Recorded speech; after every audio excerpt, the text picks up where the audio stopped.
One concept which I've talked about on several occasions on this channel is monarchy. I'm extremely critical of the way that democracy is run in the modern world, and I've spoken favorably about the concept of monarchy, in that I see it as strong in places that I see democracy as weak.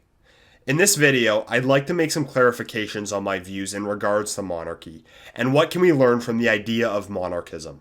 First of all, I'd like to start by separating theory from reality. Even though I have a positive view of the institution of monarchy in theory, I don't consider it a realistic goal for me or anyone on the dissident right to strive for. What needs to be addressed is the problems afflicting the West in the present day, and though I and many others have problems with the current system, we have no choice but to work within it for the immediate future. I've said this on several live streams before, but I wanted to clarify that I think it would be nonsensical to go around today talking about restoring a politically active monarchy when the West is faced with such a civilizational crisis that the best we can do in the present is slow down the decay. What is needed today is a strong critique of the way that the West is being run, and any solutions would come incrementally, and needless to say, monarchy would be way down the road from that. I'm fully aware that monarchy taking a political role is by no means realistically going to happen anytime soon. In countries such as my own that technically have a monarch, we can still use it for cultural and aesthetic purposes, but that's about all for now. I do believe, however, that there's still a lot of value in analyzing the system and learning about how it functioned. I've talked about the benefits of monarchy as a political system before, but I'd like to look at some of the more metaphysical beliefs surrounding the idea of monarchism. So, what lessons can we learn from monarchy? First of all, monarchy seems to be anthropologically the natural order of society. The institution of monarchy is prehistorical. The earliest human civilizations often employed some form of government that resembled monarchy. Tribes often had a chief of some kind that functioned as a monarch. Monarchy developed as the norm in both the West and the East. Of course, there were historical examples of republics such as the Roman Republic or ancient Athens, but it was common for them to revert to monarchies at some point in history. The Roman Republic eventually became the Roman Empire. It's also important not to conflate historical republics with liberal democracy in the present day, since republics like ancient Athens did not function like that, even if they employed some aspects of democracy.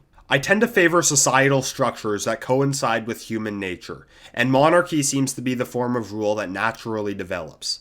And I think it's important to understand what purpose a monarch served. A monarch, the head of state, was known as a sovereign. The word sovereign is taken from the Latin word supranus, meaning above. Meaning the sovereign was the highest authority, subject only to God. In the domain which the monarch ruled, they were the representative of the power of the state embodied.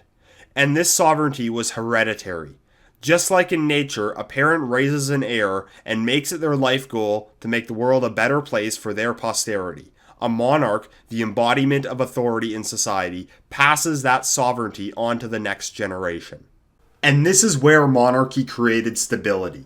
The crown acted as a living authority which transcended generations. It was a representative of the lifeblood of a nation, which lived on for centuries. The monarchy was the sovereign entity which had lived in the distant past, was alive in the present, and was to live into the distant future. Under a republic, it is said that sovereignty rests in the people. Now this is an idea in theory I believe could work. In theory, the people of a republic are sovereign and pass that sovereignty on to the next generation. In the modern day, democracy is seen as the system which derives its legitimacy from the sovereignty of the people, in that the people elect their leaders. But in the modern West, there is one major problem with the legitimacy of this system. For something to be sovereign, it must be autonomous, meaning that it is independent from competing entities. For something to be autonomous, it must be exclusive. A monarch is sovereign because they are the only monarch that has dominion over a land. For there to be a monarch, there must be people that are not a monarch. For a people to be sovereign, there needs to be an understanding of who the people who are sovereign actually are.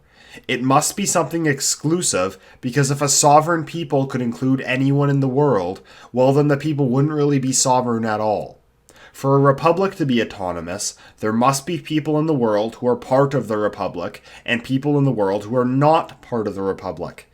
And the problem is that in the West today, we don't know what is sovereign in our nations anymore. It seems that we view not a people as sovereign, but our democratic values. We see the highest authority as the institutions of liberal democracy. I have plenty of criticisms of what are considered liberal values today, but I believe there's an even deeper problem with holding a political system as the highest good in society. It's that political systems are not autonomous. They are not exclusive since they can be applied to any society. And if the only thing that matters to a society is a set of ideas, then the fabric of society no longer matters. If all that is held up as sovereign is a universal set of values, well then there's nothing really sovereign at all. The purpose of politics is to serve what is sovereign in society. Under globalism, with things like the EU, the UN, and mass migration, it seems as if there is nothing sovereign in our societies at all. And that is where the modern system of democracy really loses its legitimacy. It is not being used to serve anything higher. That there is no sovereign entity that binds society together, that transcends generation after generation, and that is valued above all else under only God. And I think that was the real value of monarchy. It was that sovereign entity. It was that foundation that bound society together. Now, what can we learn from monarchy in the present day? I don't think the question that needs to be asked is whether monarchy or republicanism is better. I don't think countries like the United States will ever be a monarchy again. My country, Canada, technically is a monarchy, but it's one of the most egregious examples of this problem. It's not a question of monarchy, but a question of sovereignty. What needs to happen is the rediscovery of something sovereign. A strong, concrete, sovereign entity that binds society together. Because it is that which is sovereign that forms the fabric of civilization. And if there is nothing that is sovereign, then there is no civilization at all. What's needed is a new societal foundation to be to us what the monarch was to England and what the Athenian citizenship was to Athens. A foundation that is held up as the essence of civilization, that is valued above all else, and that society is run in order to preserve. So we need to ask ourselves, what in our society do we value above all else? What do we hold subject only to God? If you enjoyed this video, please subscribe and follow me on Twitter. Link in the description. Thank you for listening. Till next time, endeavor.